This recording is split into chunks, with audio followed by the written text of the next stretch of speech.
Friends, welcome back. അപ്പൊ നമ്മൾ എങ്ങോട്ടാ പോണെന്ന് വെച്ച് കഴിഞ്ഞാൽ വണ്ടർലയ്ക്കാണ്. കുറെ നാളായിട്ടോ ഇങ്ങോട്ട് പ്ലാൻ ചെയ്താലും വണ്ടർലയ്ക്ക് നമുക്ക് പോകാൻ പറ്റില്ല. ലാസ്റ്റ് കറങ്ങി തിരിഞ്ഞ് നമ്മളിവിടെ പാലക്കാടുള്ള ഫാന്റസിയിലേക്കാണ് പോവാറ്. അതെ, അപ്പൊ നമ്മൾ നേരെ വണ്ടർലയ്ക്ക് ഒറ്റ മിനിറ്റ്.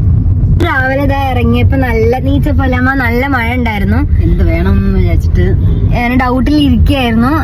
പിന്നെ അങ്ങോട്ട് വിചാരിച്ചു അതെ, അമ്മ ന്യൂസ് ഒക്കെ വെച്ച് നോക്കി എറണാകുളത്ത് എന്താണ് വെതർ, എന്താണ് ക്ലൈമറ്റിന്റെ ഇതൊക്കെ കണ്ടിട്ട് ഞങ്ങള് അപ്പൊ എന്തായാലും ഇറങ്ങിയിരിക്കുകയാണ്. കുറച്ച് ലേറ്റ് ആയിട്ടുണ്ട്. നമ്മളിവിടുന്ന് പാലക്കാട് നിന്ന് അങ്ങോട്ട് എറണാകുളത്തേക്ക് എത്തണമെന്നുണ്ടെങ്കിൽ ഒരു 2-3 hours എടുക്കും. പക്ഷെ ഇപ്പൊ 9:30 അപ്പൊ നമ്മൾ പോണ വഴി നല്ല ചില്ലായിട്ട് പാട്ടൊക്കെ വെച്ച് നല്ല ഡാൻസ് കളിച്ചിട്ടാണ് പോയിണ്ടായിരുന്നത്. പിന്നെ നമ്മൾ വണ്ടർലേക്ക് പോകുമ്പോൾ നമ്മൾക്ക് നൈലോൺ ഡ്രസ്സ് വേണമല്ലോ. അതിന് വേണ്ടിയിട്ട് നമ്മൾ തൃശ്ശൂരുള്ള ഡെക്കാത്തലോണിൽ പോയിട്ടാണ് ഡ്രസ്സ് എടുത്തിട്ടുണ്ടായിരുന്നത്. പോണ വഴി എടുക്കുകയാണ് ചെയ്തിട്ടുണ്ടായിരുന്നത്.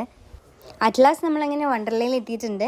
ഈ ഫസ്റ്റ് റൈഡ് ഉണ്ടല്ലോ, ഇത് നമ്മൾ ഫുഡ് കഴിച്ചതിന് ശേഷം നേരെ കയറിയ റൈഡാണ്. കഴിച്ച ഫുഡൊക്കെ പുറത്തേക്ക് വരുന്നു തോന്നിയിട്ടോ. ഇതിൽ കയറിയിട്ട് ഫുൾ തല തിരിഞ്ഞ് വരണ പോലെയാണ്. ഈ കാണുന്ന റൈഡ്സ് ഒക്കെ നമ്മൾ ഇതുവരെ കയറാത്ത റൈഡ്സ് ആണ് കേട്ടോ.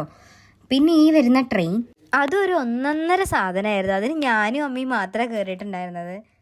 പിന്നെ നമ്മൾ ഒരു കാര്യം മാത്രം ശ്രദ്ധിച്ചാൽ മതി, കറക്റ്റ് അത് ഓപ്പൺ ടൈമിൽ അവിടെ എത്തുക. അപ്പോൾ നമുക്ക് എല്ലാം കറക്റ്റാവും, എല്ലാത്തിലും കയറാൻ പറ്റും. എന്നാലും നമുക്ക് എല്ലാ റൈഡ്സും എല്ലാ സ്ഥലങ്ങളും ഒന്നും കണ്ടെത്താൻ കഴിയില്ല. ഞങ്ങൾ കുറച്ച് ലേറ്റ് ആയതുകൊണ്ട് അധികം റൈഡ്സിൽ കയറിയില്ല. പിന്നെ നേരെ വാട്ടർ റൈഡ്സിലേക്ക് കടന്നു. ഈ പൂളിലത്തെ വേവ്സ് അമ്മയ്ക്ക് ഭയങ്കര ഇഷ്ടമായി, 2 തവണ കിട്ടി കേട്ടോ. പിന്നെ ഇതാ ഈ റൈഡ് ശരിക്കും ഇതൊന്ന് എക്സ്പീരിയൻസ് ചെയ്യാൻ വേണ്ടിയിട്ടാണ് നമ്മൾ ശരിക്കും വണ്ടർലയ്ക്ക് പോകാൻ ആഗ്രഹിച്ചിട്ടുണ്ടായിരുന്നത്. അങ്ങനെ ഞങ്ങൾ അവിടുന്ന് വണ്ടർലയിൽ നിന്ന് ഇറങ്ങിയിട്ട് ഫുഡ് കഴിക്കാൻ അങ്കമാലിയിലുള്ള അലിബാബ ആൻഡ് 41 ഡിഷസിലാണ് കയറിയിട്ടുണ്ടായിരുന്നത്. അവിടുത്തെ ഫുഡ് അടിപൊളിയായിരുന്നു, പറയാനൊന്നുമില്ല. എല്ലാ ഫുഡും അടിപൊളിയായിരുന്നു. അപ്പോൾ എല്ലാവരും ഓണായിട്ട് എല്ലായിടേക്കും പോയി അടിച്ചു പൊളിക്കും. അപ്പോൾ അത്രയേ ഉള്ളൂ, ബായ്.